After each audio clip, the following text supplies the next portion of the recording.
Life Audio. On today's episode of Timeless Wisdom. I am always on the search. I have about 10 different translations of the Bible in English, and I got to tell you, there are some that are somewhat more accurate at times, and I'm going to talk to you about that, but nothing approaches the King James Version for the sense of majesty that the original does have. And so I am terribly interested in this, how it came about. That's coming up on Timeless Wisdom with Dennis Prager. In a world that screams for your attention, there's a place that invites you to peace. You don't need a building. You don't need a choir. You just need to turn your heart to Air One. Air One, songs that heal, lyrics that pray for you when you don't have the words. From Lauren Daigle to Elevation Worship and more. This isn't just radio. It's worship for the everyday. Escape the noise and worship now. Download the Air One app. Ask your smart speaker to play Air One or visit air1.com. Air One, worship now.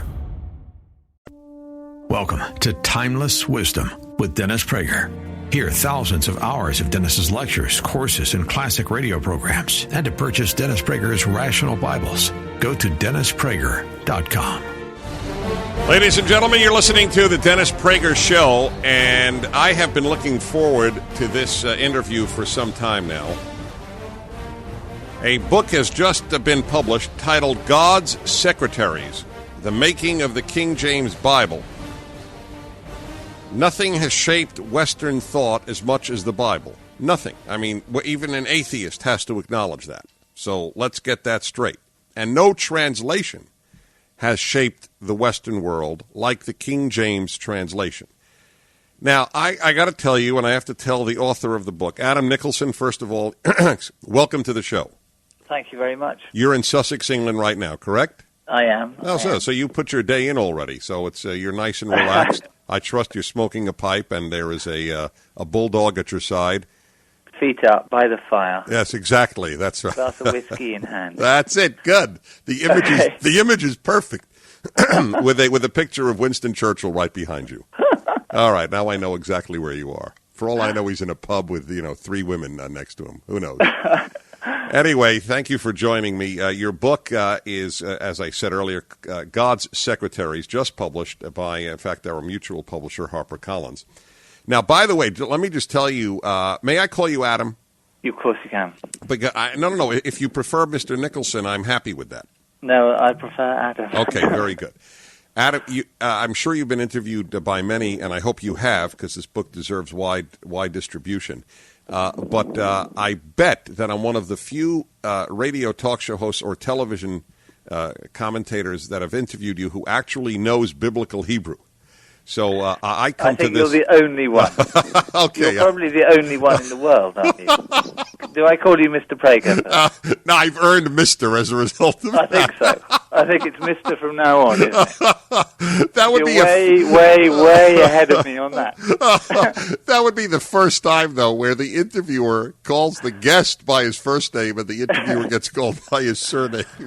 No, please. What can you teach me, Mr. Prager? You're a good man. All right. Anyway, no, please call me Dennis. In any event, so I come to this with tremendous interest, obviously, and I am always on the search. I have about 10 different translations of the Bible in English, and I got to tell you, there are some that are somewhat more accurate at times, and I'm going to talk to you about that, but nothing approaches the King James Version for the sense of majesty that the original does have. And so I am terribly interested in this, how it came about. So let's first of all, I always like to ask authors, why did you write this? Well, I came to it from a very odd route. A couple of years ago, well, in fact, in 1999, I was writing a book for the British government about a disastrous project they had called the Millennium Dome. I don't know if word of the Millennium Dome reached you over there. Well, it didn't reach me personally. I can't speak for all my listeners. It was a huge, vastly expensive, costing £1 billion, $1.5 billion project to make a kind of grand celebration of the British national spirit. All the threads of British life were meant to be unified in this great circus tent in Greenwich in East London. Mm-hmm. And I was employed by the government to well, not to beat about the bush, to propagandize for it, to write an account of it as the most marvelous thing that ever happened.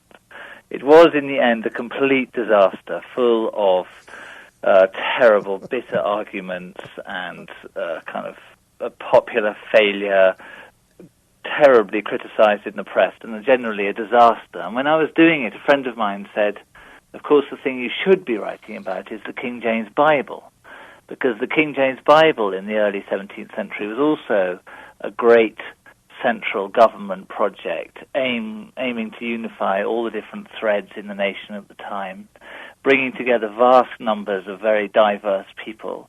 And out of those same circumstances, which have made this modern disaster the most beautiful book ever written in the English language emerged. And how did that happen? And I think that is the question at the heart of my book.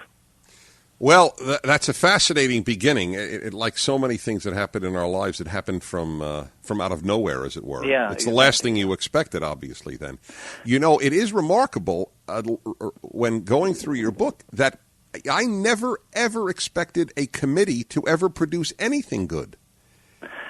No, well, that is the great curiosity. The king and his archbishop gathered together these 50-odd divines, academics, bishops, people who wanted to be and would be bishops, court politicians, scholars, experts in Hebrew, many misters among them.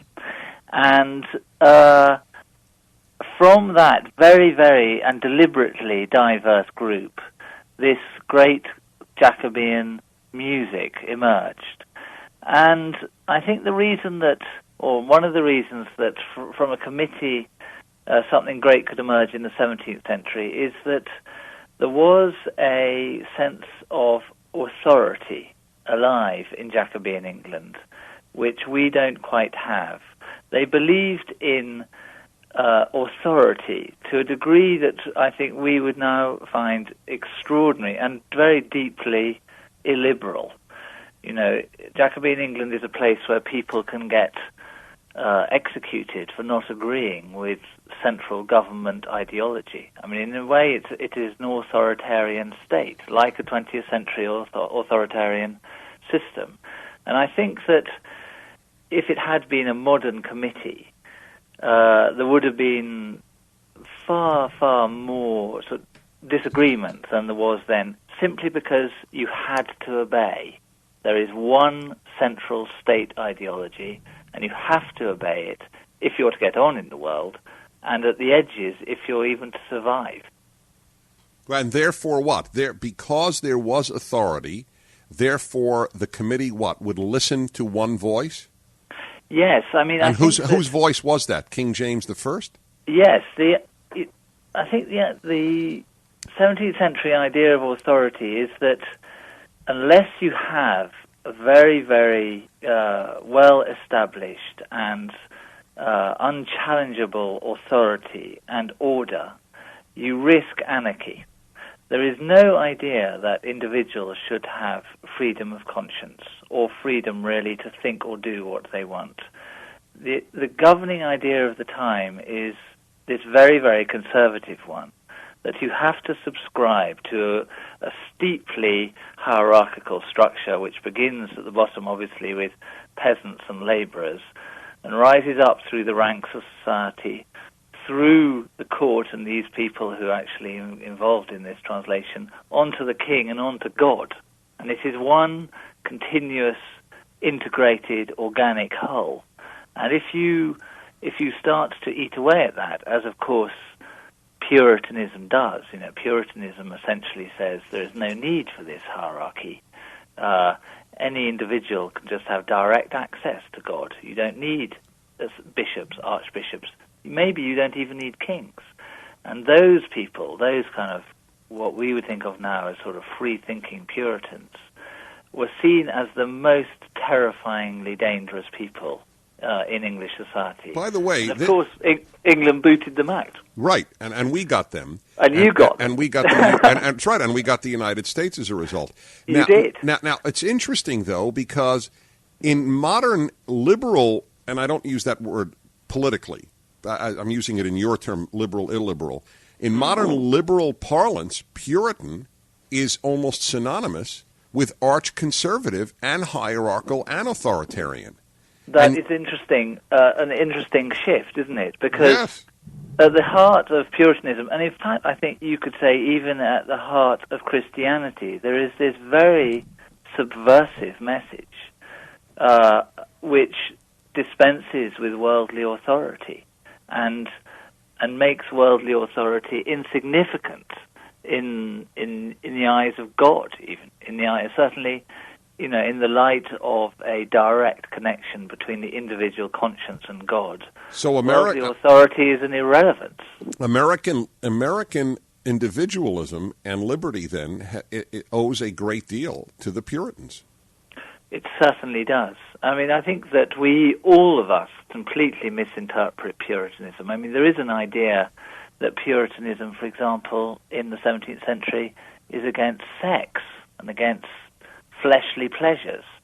But these people are very, very involved with the idea that sex within marriage is a beautiful and creative thing. They write and translate, for example, the Song of Songs, which is a highly erotic poem, translated by some of the most Puritan translators involved on this, in the lushest and most exotic way you could think of. We'll be back in a moment. Adam Nicholson, and you can imagine if he's this well-spoken how well his book reads, God's Secretaries. We'll be back in a moment. I'm Dennis Prager. This episode of Timeless Wisdom will continue right after this. Precious metals dealers come and go. This is Nick Grovich, president of AmFed Coin and Bullion. We've stood the test of time since 1983. With the flurry of coin and bullion dealers coming and going, how do you know who to trust and what to buy? At AmFed Coin and Bullion, we value educated consumers. We want to alert you to good bullion buys in the market and help you steer clear of the tricks and bad deals. Call AmFed Coin and Bullion for a free coin performance review. 800-221-7694 or AmericanFederal.com. Now, back to more of Dennis Prager's Timeless Wisdom. Hi, everybody. My guest in England is Adam Nicholson, who has just published through HarperCollins here in the United States, The Secretaries, The Making of the King James Bible. And even if you are not religiously inclined, it is a fascinating read because I can't think of a book that has come close to influencing our society as much as the Bible and as much as the King James Version. Now, this is done by order of King James I in the early 1600s, right? Yeah. Now, what was wrong with pre-existing English translations? Well, England had got in a terrible muddle. It didn't really know whether it was a Protestant Reformed country or a sort of hangover from a Catholic past. And England had yo-yoed all through the 16th century one way and another, and had ended up with a very Protestant theology and a very Catholic form of church organization and way of going about things in church. And it had ended up with two Bibles, one, the sort of popular Bible, which was very Calvinist and very well done. I mean, a beautiful translation, but very anti-king. Well, how do you have either a translation is a translation or it's not? How do you have? Well, for example, this Bible called the Geneva Bible, it had been done by some Englishmen exiled in Geneva, always translates the word king in the Old Testament, which appears more than 400 times, as tyrant. No kidding. That's that is the first political correctness. This was the great Bible of 16th century England. It was Shakespeare's Bible, which is, we were talking about subversion before. It's one of the most subversive books ever written, basically saying that kings don't mean anything in the light of God.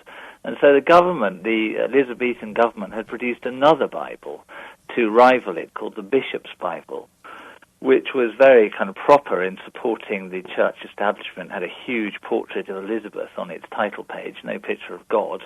And But it was a dreadful translation. The phrase that appears in the King James Bible as "cast thy bread upon the waters," for example, is translated in the Bishop's Bible as "lay thy bread upon wet faces." And that doesn't quite have the same ring to it.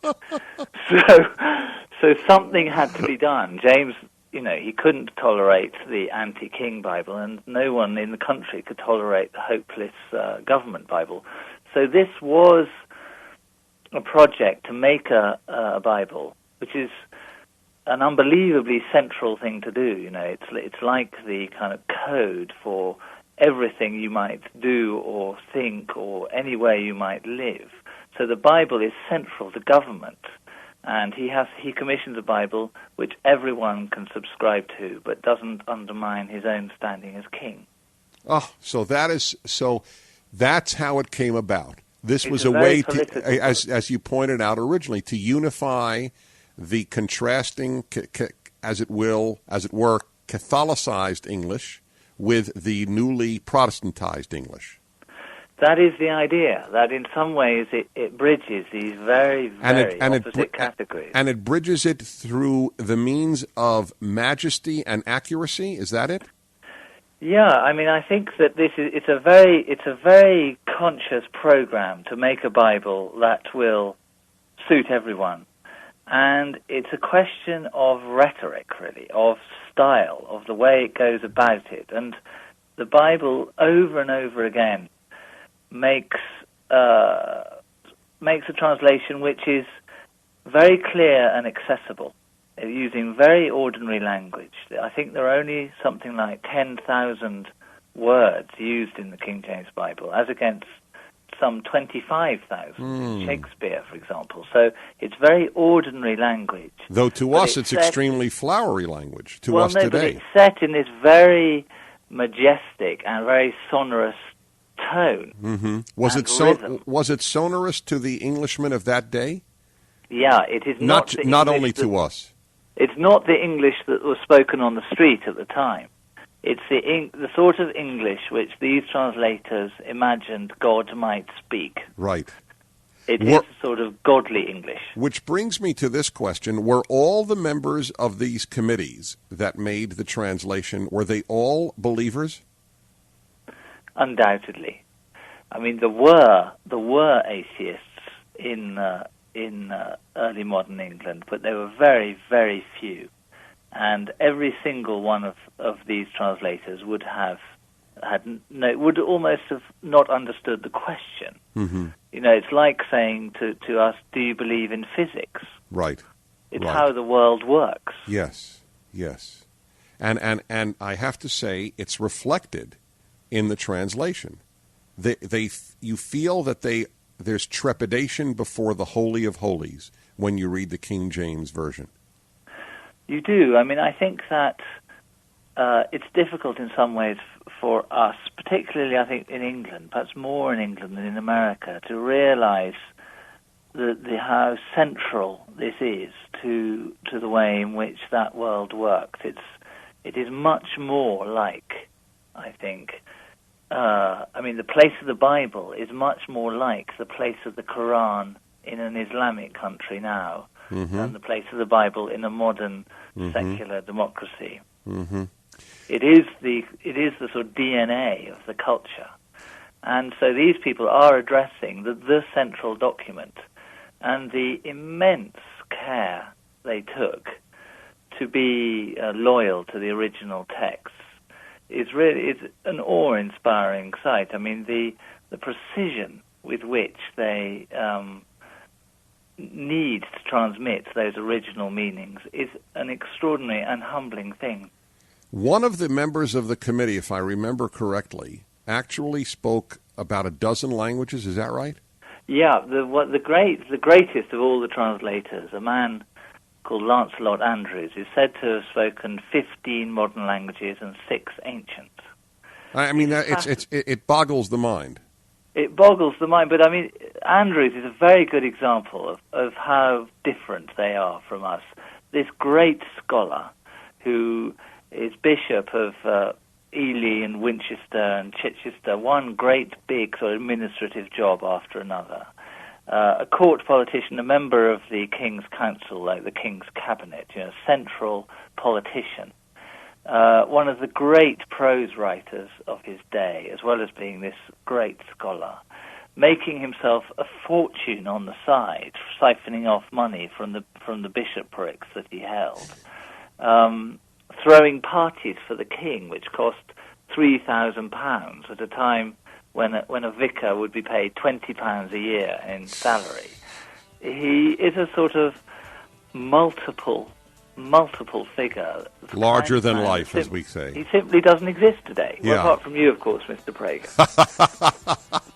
You're quite charming. Adam Nicholson. Adam Nicholson. I have to meet you one day.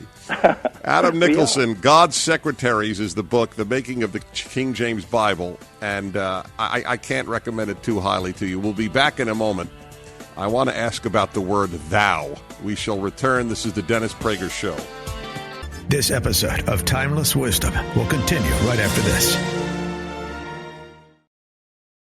Rising interest rates, stock volatility, out-of-control inflation. People are concerned about what the future holds financially. This is Dennis Prager for AmFed Coin and Bullion. There's no better time than the present to move a portion of your IRA into precious metals. You should know there's a right and a wrong way to set up your precious metals IRA. Mistakes could cost you hundreds of thousands of dollars in IRS fines. Call AmFed Coin and Bullion, 800-221-7694. AmericanFederal.com. That's AmericanFederal.com. Now, back to more of Dennis Prager's Timeless Wisdom. I'm Dennis Prager, and I welcome you back. I am talking to Adam Nicholson. He's in England. I'm in California, USA. His book is God's Secretaries, The Making of the King James Bible. And in case you're curious, to say that you don't have to be religious to enjoy this book, I guess I could best put it in this way. There was a large article on the book in the New Yorker, which is as resolutely modern and secular as any magazine can be, and this is how they described the book. It is a popular book, as popular books used to be, a breeze rather than a scholarly sweat, but humanely erudite, elegantly written, passionately felt, and jauntily unfootnoted, alas. I'm sure you've seen that. And it was, in fact, it was reviewed quite widely. By the way, I'm going to put my own credibility on the line with you.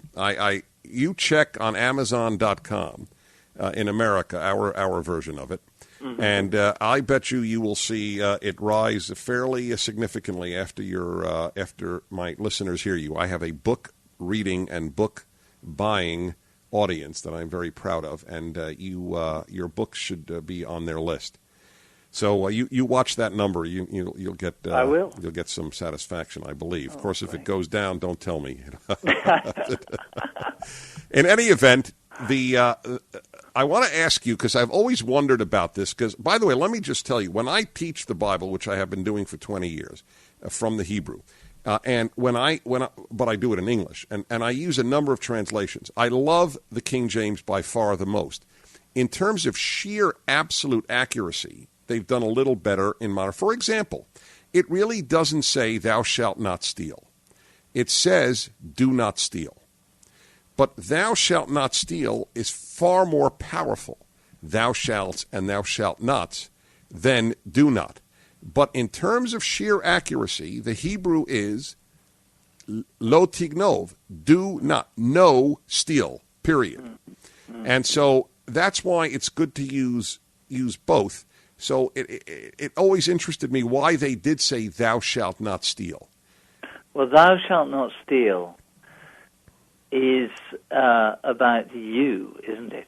It's about you, the reader or the listener. Which is true, and the Hebrew is the singular.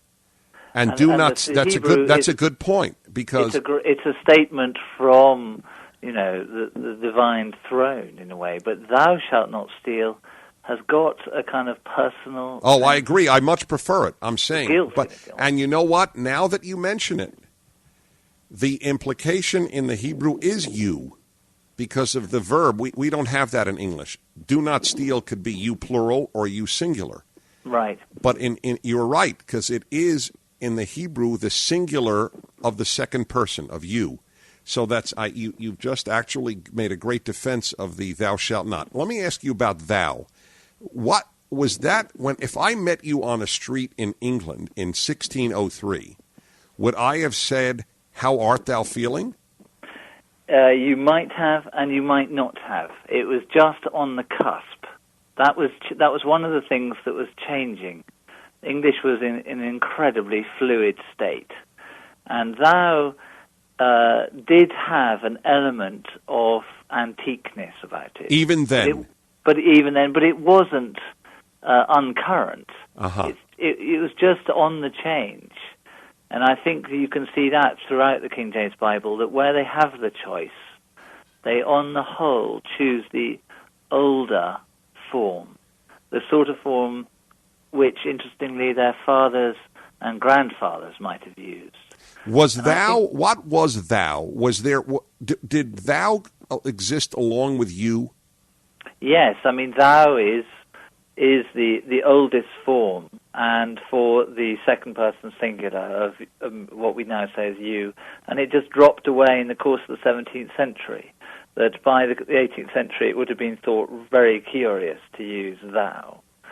But I think thou is a great word because it is in fact a word of intimacy, isn't it? It's not you plural, you the crowd.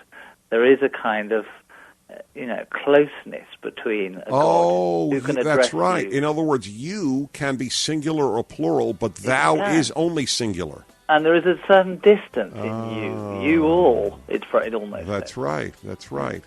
Oh, this is just exhilarating for me. We'll be back in a moment. Adam Nicholson, N-I-C-O, not C-H, N-I-C-O-L-S-O-N, HarperCollins, the publisher of the book God's Secretaries. We return in a moment, and we're going to learn a little about King James, who, by the way, isn't it ironic that that's basically all he's remembered for, and what a remembrance it is. We'll be back in a moment. I'm Dennis Prager. Dennis, I just wanted to call and say, I'm trying not to get too emotional because you have changed my life. I have read your books. I listen to your Timeless Wisdom show every day, and I want to be like you when I grow up. Thank you for your wisdom. Thank you for being a true person for God and showing the light in God, in you, in this world, because this world needs it. I can't say thank you so much enough. My name is Tina. I live in Grand Rapids, Michigan, and I am praying for a full recovery. Continue to fight it. You're doing awesome. Thank you again. Goodbye. Are you enjoying Timeless Wisdom? We'd love to hear from you. Call 877-243-7776 and leave a review, share your thoughts, or just even an encouraging word for Dennis. Your voicemail might just make it on the show. That's 877-243-7776. That's 877-243-7776. Thanks for listening and for your support. I'm Dennis Prager, and I welcome you back. My guest in Sussex, England, is Adam Nicholson. He is the author of the just-published God's Secretaries, The Making of the King James Bible, and as the New Yorker, hardly a religious tome or religious journal, notes, it is elegant, erudite, passionate, popular, and jauntily unfootnoted. But that part I put in undertones.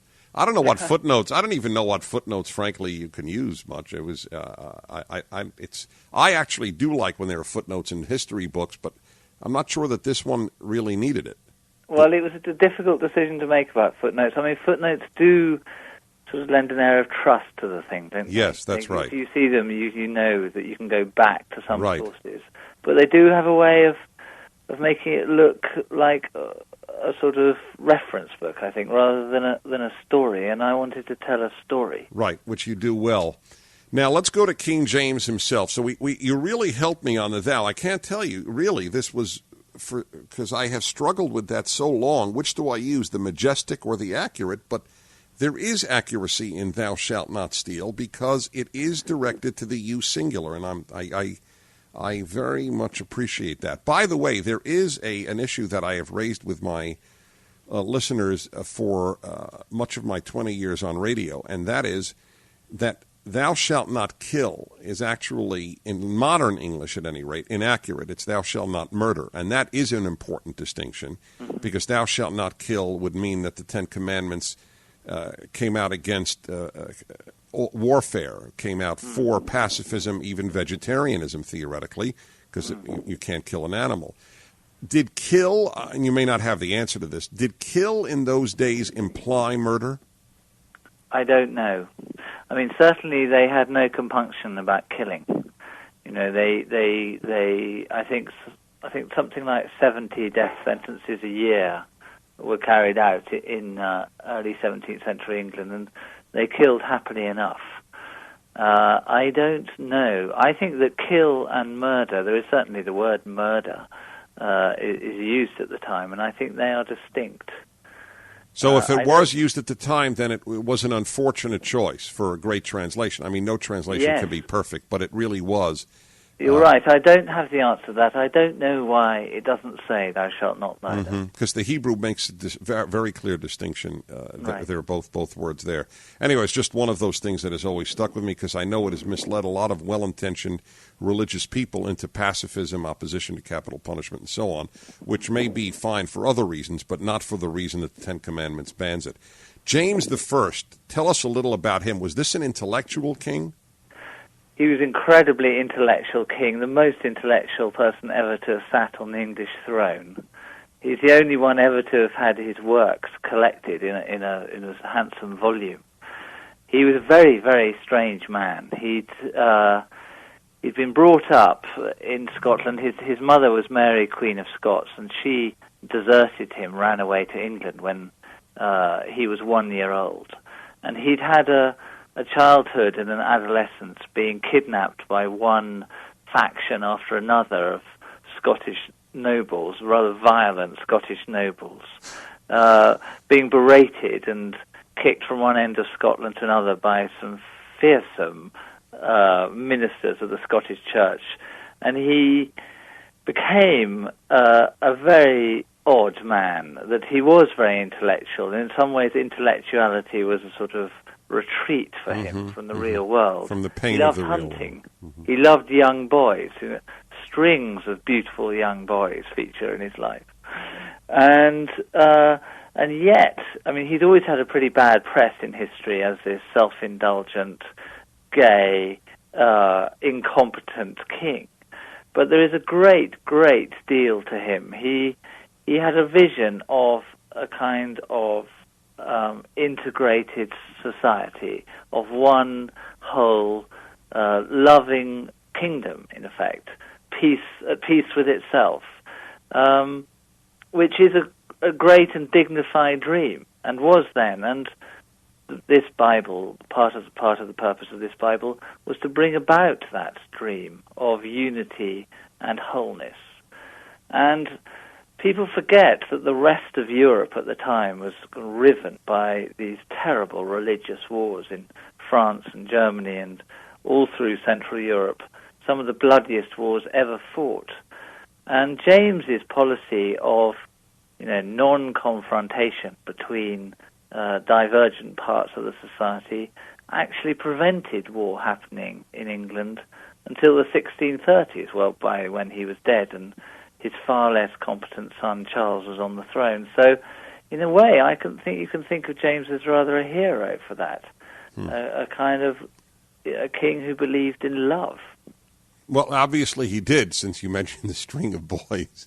Well, he did. Right. He was incredibly self-indulgent. There's a great story of he was sitting in court one day when a member of the Exchequer walked past with a tray laden with gold coins, 3,000 or 4,000 pounds worth of gold coins, and a beautiful boy was staring at this pile of money, open-mouthed, and the king said, "Why are you staring at that?" And he said, "Because I've never seen anything like it in my life." And the king said, "Well, have it then. Why don't you have it? Take it to his rooms." And I think that's just heroic. That's what kings are Well, for. by the way, this is a very fascinating irony of history, because the argument is made frequently, and I have debated this with myself and with my listeners for many years, how important is the private life of public figures? And I have argued that the private life of public figures is less important than most people that I tend to agree with on other matters. And here is a classic example, because the most religious Americans and others who are English speakers quote and revere properly the Bible that they call the King James Version, with regard to a man whose private life was quite in violation of many of the precepts that they most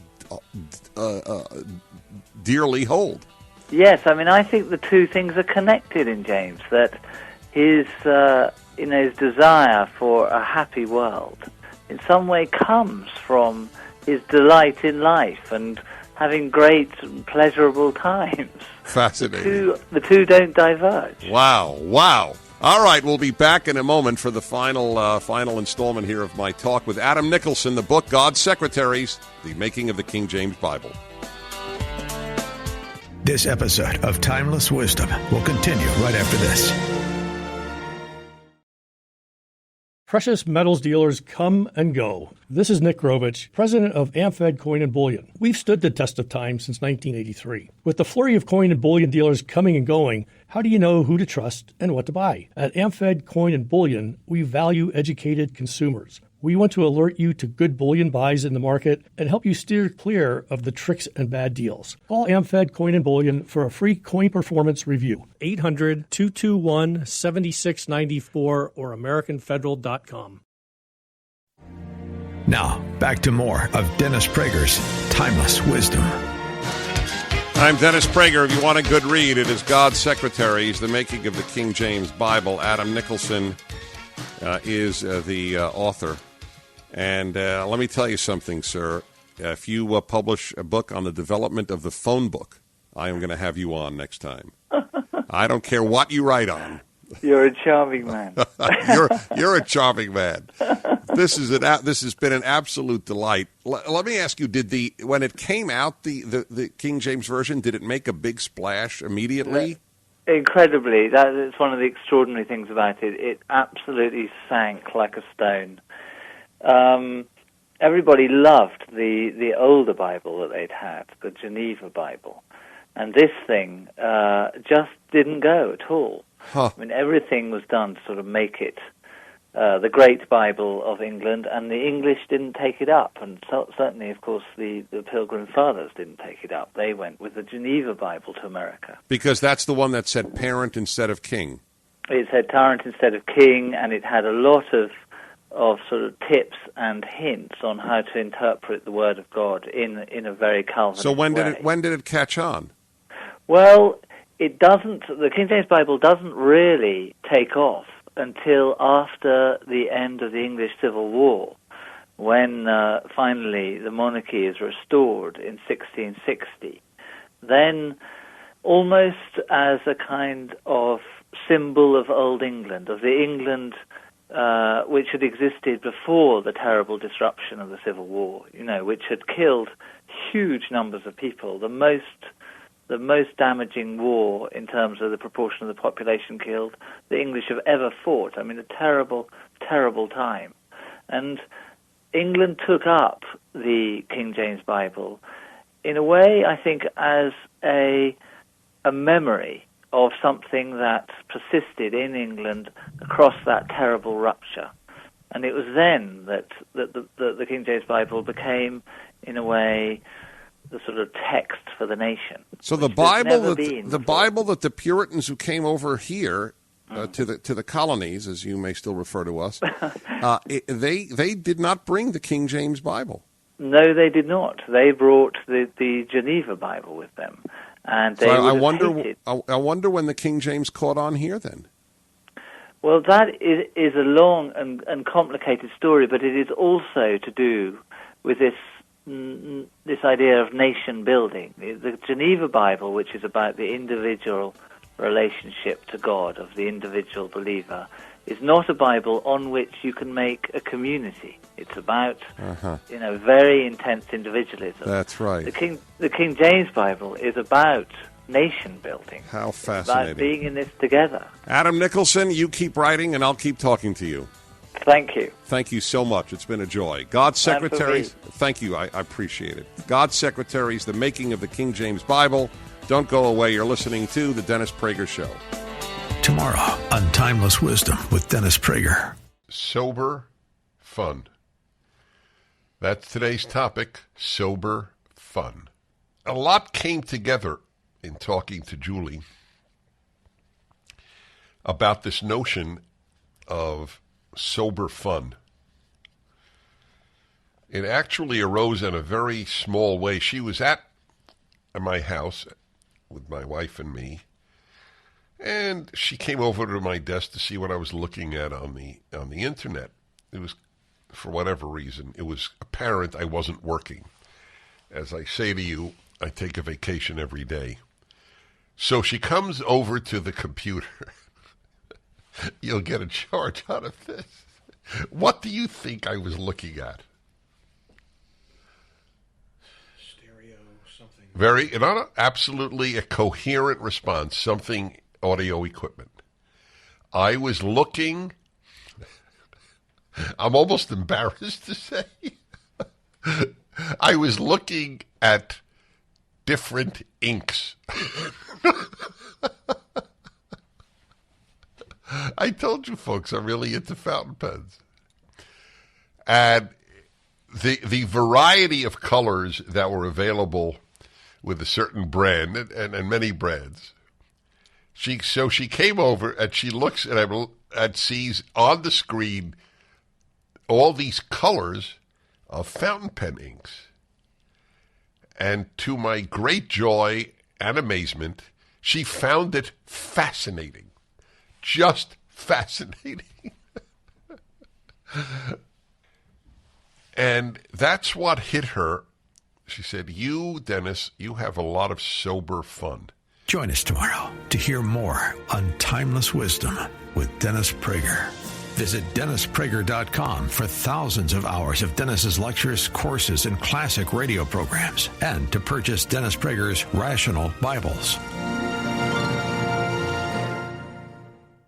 We want to take just a second to thank the team at Life Audio for their partnership with us on the podcast. Go to lifeaudio.com to find dozens of other faith-centered podcasts in their network, including shows about prayer, Bible study, parenting, and more.